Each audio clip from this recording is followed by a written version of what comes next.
There's something dangerously powerful about a woman who can sit in silence and not feel lonely. She's not desperate for the noise of the crowd, nor does she need validation from the outside to confirm what God already whispered on the inside. A woman who chooses solitude over superficiality is not empty. She's full of vision, full of strength, full of discernment, full of purpose. Others are chasing popularity. She's chasing presence. While others are scrolling, she's studying.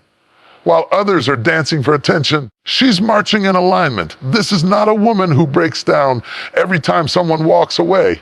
She builds when others leave. Her alone time is her training ground. Her wilderness is her classroom. Her silence is her sanctuary. You see, when a woman withdraws, she's not running away. She's gathering her thoughts, gathering her strength, gathering her anointing. When she disappears for a season, don't assume defeat. She's not lost, she's loading. When she's silent, don't mistake it for submission to circumstance. It's submission to something higher.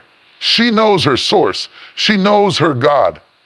And because she knows him, she knows herself. When life tried to bury her, she didn't suffocate. She germinated. You thought it was over, but God was doing an inside job, refining her, defining her. She doesn't rise with bitterness. She rises with clarity. A woman who spends time alone is not just protecting her peace, she's perfecting her power. She doesn't need attention, she commands it. Not with volume, with value. Not with noise, but with notice. She walks into a room and doesn't need to be announced.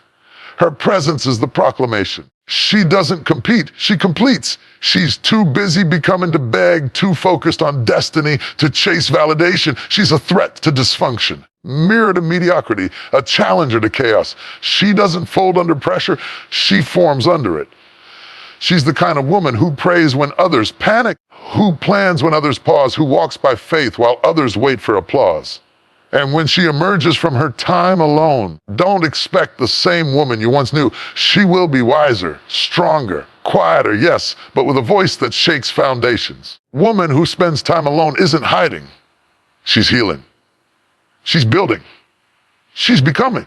She's dangerous because she's done pretending. Solitude is not a sign of weakness.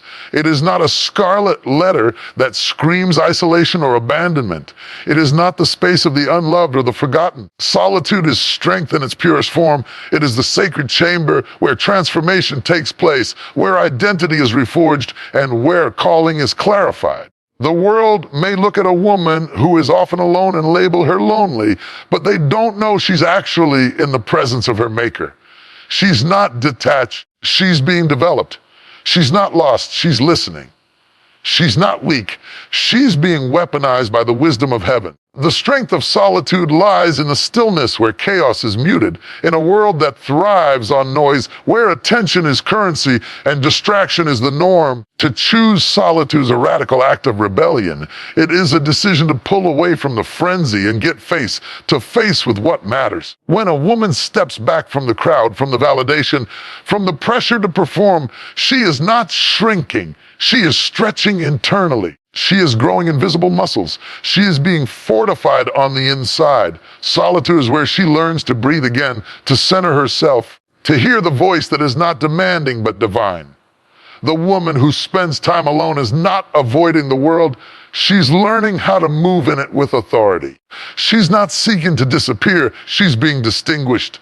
Her strength is not measured by how loud she is in a room, but by how grounded she is when no one is clapping, no one is calling, and no one is watching. The strength in solitude is that it allows a woman to disconnect from the illusions that the world feeds her about who she should be and reconnect to the original blueprint of who she was created to be. She's not lonely. She's learning how to regulate her emotions, learning how to pray deeper, learning how to hear from God with no filter, learning how to look in the mirror and love what she sees, not because of perfection, but because of progress. There is power in being alone, because it is there that the masks fall off, the performance stops, and the healing begins. The true self steps forward, not the version created to survive, the version designed to thrive. In solitude, she is able to pull out the weeds of insecurity. She faces the wounds that were too loud to hear in the crowd. She lets the tears fall without needing to explain them. She opens her heart to divine inspection and lets the Spirit do surgery. Alone doesn't mean abandoned. It means attended to by God Himself. Some things can only be healed in the quiet. Some revelations can only come in the absence of applause. Some breakthroughs are reserved for the private place. The woman who embraces solitude is dangerous because she has been with herself and survived it. She has faced the storm inside and found peace.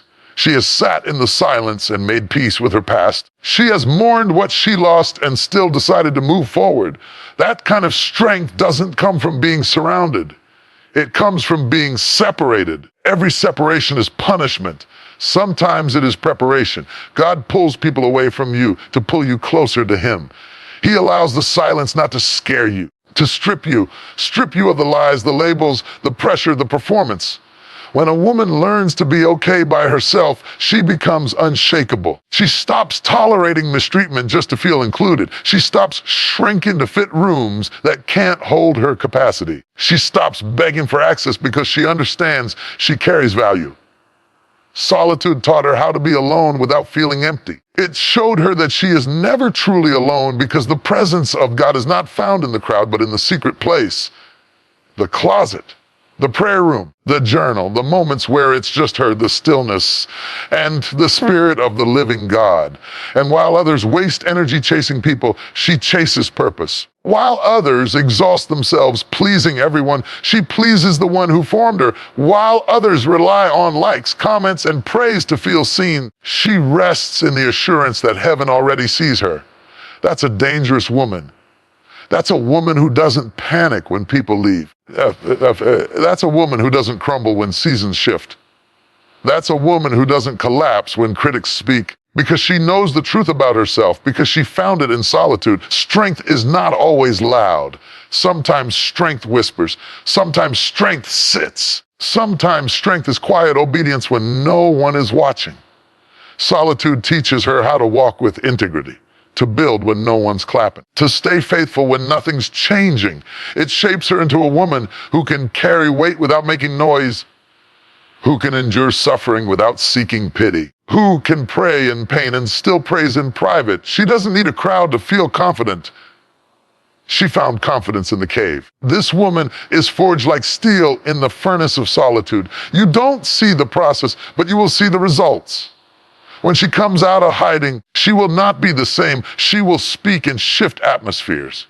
She will walk into rooms and carry peace like a weapon. She will not be moved by flattery or offended by rejection. She has been through too much in silence to be shaken by shallow words. She doesn't perform anymore. She embodies.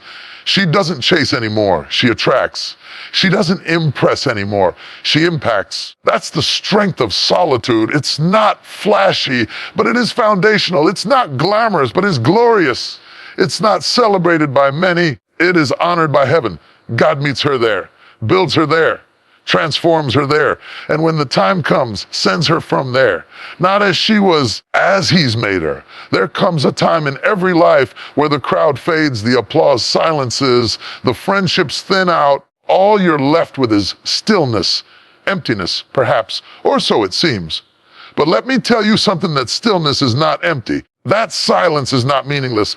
That isolation is not punishment. No, isolation is preparation, and it is in that sacred separation that revelation is born. You don't find your identity in the noise. You don't discover destiny while distracted. You don't hear divine instructions while clinging to comfort. It is in isolation that clarity comes, that identity is reshaped, that heaven downloads wisdom, and God whispers the blueprint for the next level. Everything is stripped away, and all that remains is you and God. What's real is revealed, and what's not burns away. There's a birthing that happens in isolation, but not like the world births.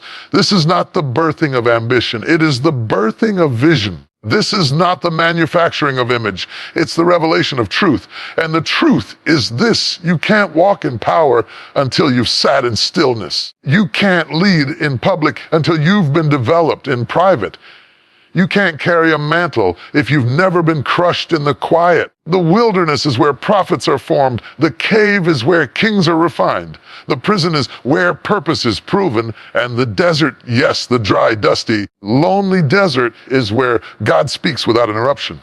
He draws you away, not to destroy you, but to distinguish you. He separates not to break you, to build you. He hides you to hone you. Because when revelation is ready to come forth, it does not shout, it whispers. And you cannot hear a whisper if your ears are tuned to the applause of the world. When you feel alone, I challenge you to love enough and care enough, because people left. It's because God is pulling you inward. It's not that you're abandoned. It's that you're being awakened. And awakening often requires everything else to fall silent. Why? Because some revelations are too sacred to be shouted in crowds. They are too holy to be heard through static. They can only be delivered in the stillness when your soul is quiet enough to listen and your heart is raw enough to receive. There are things you will never see until you're alone. People may walk with you through celebration, but only God walks with you through consecration. People will cheer your rise, but only the Holy Spirit will steward your breaking. And in that breaking, truth is birthed. In that separation, new sight is given. In that isolation, something is revealed that can't be found in books or sermons or conferences, only in solitude. It was in the backside of the mountain where Moses encountered the burning bush, alone. It was in the belly of the whale where Jonah was corrected and commissioned, alone. It was in the prison where Joseph's dreams matured and his character was proven, alone. And it was in the wilderness where Jesus, yes, Jesus himself was tested, strengthened, and prepared for public ministry. He was not surrounded. He was isolated. From that isolation came unstoppable revelation. See, isolation doesn't only test what's around you. It tests what's within you. It shows you what's real about you. It exposes what you're carrying. It reveals whether your confidence was in the crowd or in the Christ, whether your joy came from affirmation or from intimacy, whether your vision was hype-driven or heaven-given. There is a breaking that takes place in isolation, painful, purifying breaking, the kind that rips away false identities and man-made expectations, the kind that dismantles performance and demands authenticity. It hurts, but it heals. It shakes, but it shifts. It crushes, but it also creates. Because God cannot reveal what he has not first refined. You can't carry glory and cling to comfort. You can't be set apart and still chase being included. You can't walk in revelation and still crave relevance. So God, in his mercy, will draw you away, not to punish you, but to purify you. He removes the audience so your motives are exposed. He closes the doors so your character can be developed. He silences the noise so the sound of your spirit can be heard again. And when you endure that season, when you stay, when you wait, when you lean in instead of running away, you'll discover what many never do. That in the silence, God is still speaking.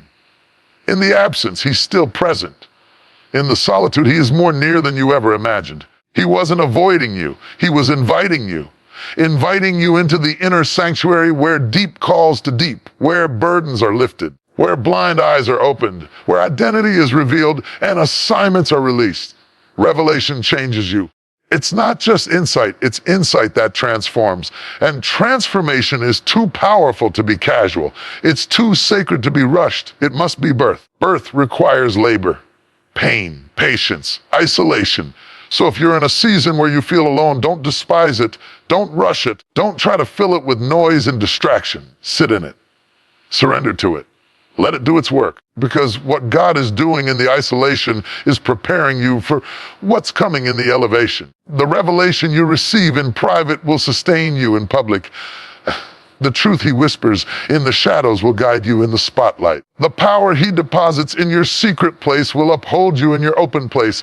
But none of that comes without separation. None of that comes without being still, being hidden, being alone. That's why isolation births revelation, because it empties you of the unnecessary so you can be filled with the undeniable. It silences the world so you can hear heaven. It removes the mirrors so you can see your maker. It detaches you from everything that's artificial so you can connect with everything that's authentic. When that happens, when you rise from that isolation carrying a word from the throne room of vision from eternity, fire that was not man-made, you will walk in a way that shakes hell and brings heaven to earth. Because you're not just walking with knowledge. You're walking with revelation, so embrace the isolation. Let it birth in you something sacred, something eternal, something unstoppable. You may be hidden now. What's forming in the dark will shine like the sun in the right time. She's not loud. She doesn't need to raise her voice to raise the standard. She's not everywhere, but her presence is undeniable. She doesn't demand attention. She commands it simply by walking in alignment. There's something different about her. It's not the way she dresses. It's not the way she talks. It's not her popularity or her position.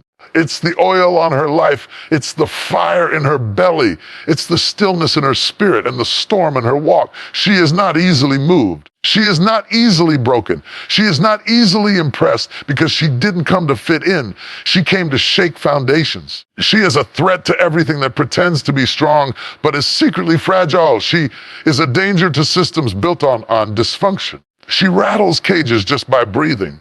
She walks into rooms where chaos used to reign and suddenly everything feels unsettled. Not because she caused confusion, because she carried order. She's not confrontational, but her life confronts. She's not aggressive, but her peace exposes the unrest in others. Her discipline makes comfort uncomfortable. Her integrity makes compromise feel convicted. She doesn't come with noise. She comes with weight. And when she walks, everything that isn't rooted starts to shake. She's a threat to chaos because she carries clarity. She's a threat to confusion because she walks in truth. She's a threat to disorder because her life is built on divine alignment. And let me tell you something. Hell doesn't attack what it isn't afraid of. So if she's been under fire, it's because the enemy saw what she was about to expose. If she's been isolated, it's because her presence disrupts the patterns that keep others bound. She's not just a person. She's a breaker. She breaks cycles. She breaks dysfunction. She breaks traditions that have kept people tied to trauma. People don't always know what to do with her. She doesn't follow the script. She's not easily manipulated. She's not moved by trends. She's not addicted to approval. She has learned how to walk alone without losing her voice.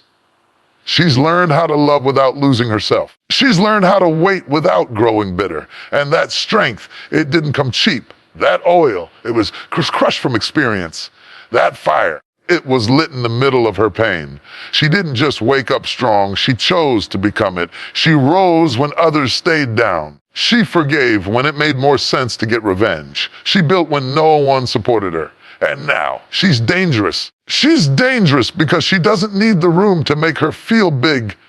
She already knows who she is. She's dangerous because she's no longer seeking permission to take up space. She's dangerous because she's not chasing opportunities. She's cultivating herself to be ready when they come. Comfort zones are afraid of her because she exposes how small they truly are. The status quo is terrified of her because she is the manifestation of what happens when purpose wakes up and refuses to go back to sleep. Her presence pulls people out of complacency. She doesn't even have to say a word. Just the way she carries herself challenges others to rise, to think higher, dream deeper, to heal, to grow, to let go of things that no longer serve their future. Her life is a living rebuke to laziness. Her pursuit of excellence makes mediocrity nervous. She's not trying to make everyone like her. She's trying to make everyone live. And not just breathe, live on purpose. She is a mirror, and when people look at her, they see what they've ignored. Her presence reveals the places people have settled. Her words, even when soft, are like a hammer in the spirit. She doesn't speak to impress. She speaks to impact. She speaks from wounds that have healed. She pours from a cup that's been refilled in the secret place. She doesn't come from ego. She comes from encounters. Encounters with God that change how she sees herself. Encounters that taught her how to war in prayer. Encounters that taught her how to get low before God so she could rise in the presence of man. Comfort zones crumble around her because she lives a life of stretching. She doesn't believe in stagnation. She doesn't settle for good enough. She pushes herself not because she's striving, but because she's called. She's not chasing perfection. She's chasing obedience. She knows that settling would be easier, but she's not built for ease. She's built for purpose. She's built for nations. She's built for impact. So no, she's not going to make it easy for you to stay the same. Enough. She's not going to watch you self-sabotage and say nothing. She's not going to clap for your comfort when she knows there's a lion in you waiting to roar. Chaos, it can't rest near her because she doesn't operate from emotional instability. She operates from spiritual authority. She doesn't need to argue. She doesn't need to explain. She discerns. She sees beyond the surface. She speaks what others are too afraid to say, not because she wants to offend, but because truth is offensive to those who are bound by lies. She knows how to war in the spirit and walk in wisdom at the same time. She doesn't need to curse the storm. She commands it. She doesn't panic when plans shift. She pivots. She's not predictable. She's prophetic, and that's why the enemy hates her. That's why people try to label her, contain her, tame her. But she was never meant to be tamed. She was meant to transform. She is salt. She is light. She is oil and fire. She is a force sent to disturb everything that's been sleeping in the souls of others. When she opens her mouth, dry bones rattle. When she prays, hell trembles. When she moves, atmospheres change. She's a threat, yes, but not because she's arrogant, not because she's rebellious. She's a threat because she's free, and free women are always a threat to systems that were built to keep people bound. So if you see her, don't mistake her silence for passivity. Don't confuse her stillness for stagnation. Don't let her humility fool you into thinking she's harmless. Because behind that quiet confidence is a woman who has walked through fire, conquered demons, buried old versions of herself, and still came out worshiping. They misread her. Over and over again, they misread her because she didn't clap back, because she didn't post her pain, because she didn't air her wounds for attention or argue with people who couldn't handle her wisdom. They assumed her silence was weakness. They mistook her stillness for surrender. But what they didn't realize was silence is her strategy. She doesn't need to speak to be powerful. She doesn't need to be seen to be effective. She doesn't need to fight every battle to prove that she's won the war, because she's learned that not every room deserves her voice. Not every battle deserves her energy. Not every conflict deserves her presence. Her silence is not a void. It's a weapon. It's not an absence. It's an atmosphere. It speaks in dimensions words could never reach. They don't understand that while others are busy making noise, she's building. While others are shouting for attention, she's aligning with purpose. While others are clashing for position, she's cultivating inner power. Her silence is not her defeat, it's her decision. A decision to listen more than she speaks. To hear what God is whispering when others are too distracted by the noise. To pause, not because she's passive, but because she's precise. She's dangerous because she knows how to hold her peace.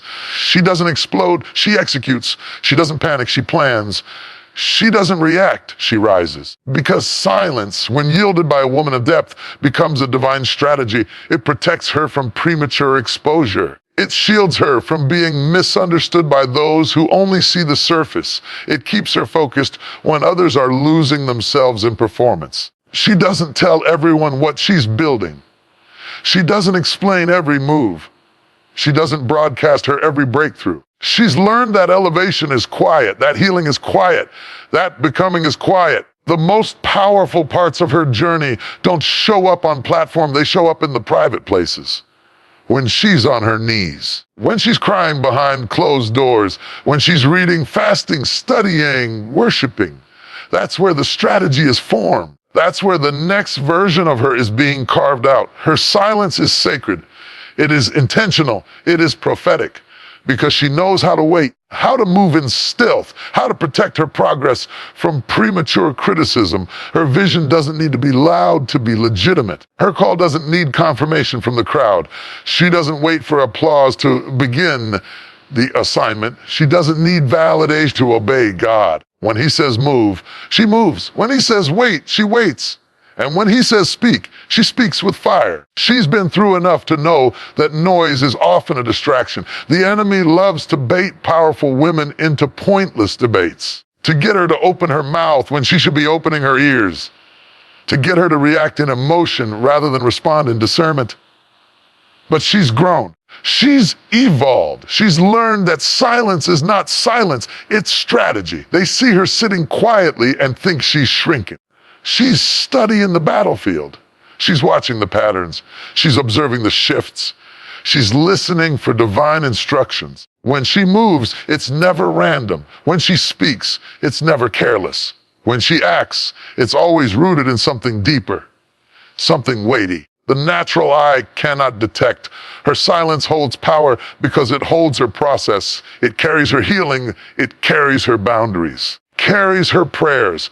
While others fight to be seen, she fights to be whole. While others race to be known, she hides herself in the secret place. She doesn't fear being overlooked because she knows God never misses a woman who's aligned with his heart. And when the time is right, when the time is right, she will speak. And when she does, chains will break. When she does, direction will come. When she does, what was unclear will snap into focus. Because her silence wasn't empty. It was gathering fire. It was growing power. It was storing revelation. And when she releases it, it will shift atmospheres. She's the kind of woman who doesn't waste words. She doesn't talk to impress. She talks to impart. She doesn't speak to be heard. She speaks to be understood. And when her voice comes forth, it doesn't entertain. It equips. She speaks from the oil that was crushed in the dark seasons. She speaks from the wisdom that came through suffering. She speaks from the spirit, not the ego. And that makes her voice weighty. Her words carry presence. You may never see her coming. She won't announce herself. She won't throw her title in your face. She won't boast about her calling, but her fruit speaks. Her peace speaks. Her consistency speaks. Her silence speaks louder than most people's noise. When others doubted her, she didn't argue, she kept building. When doors closed, she didn't complain, she kept praying. When betrayal hit, she didn't broadcast, she healed in silence. When she was overlooked, she didn't force her way in. She let God prepare the table. And now she's walking in rooms they said she'd never enter. Speaking into lives they said she'd never impact. Doing what they said she'd never do. Not because she screamed her way there, but because she stewarded her silence. She is not intimidated by delay. She doesn't panic when it gets quiet. She thrives in the pause. She hears God in the silence. She gathers strategy when others are chasing spotlight. She's too seasoned to be rushed, too refined to be rattled, too deep to be distracted. So if you see her and she hasn't said much lately, don't assume she's idle. She's listening. She's waiting. She's watching. And she's ready to move in precision, ready to speak with power, ready to shift what others couldn't even touch, because her silence wasn't passive. It was prophetic. She went in hidden. She went in wounded. She went in weary from the war, tired of pretending, broken in places no one could see. She wasn't the loudest. She wasn't the boldest. She wasn't always noticed or celebrated. But while the world overlooked her, heaven was working on her. While people misread her silence, God was rewriting her story. While the enemy thought he buried her in disappointment and defeat, he didn't know she was planted, not buried. And now she emerges, but not as the woman who walked in. She emerges transformed and empowered. You cannot defeat a woman who met God in the dark.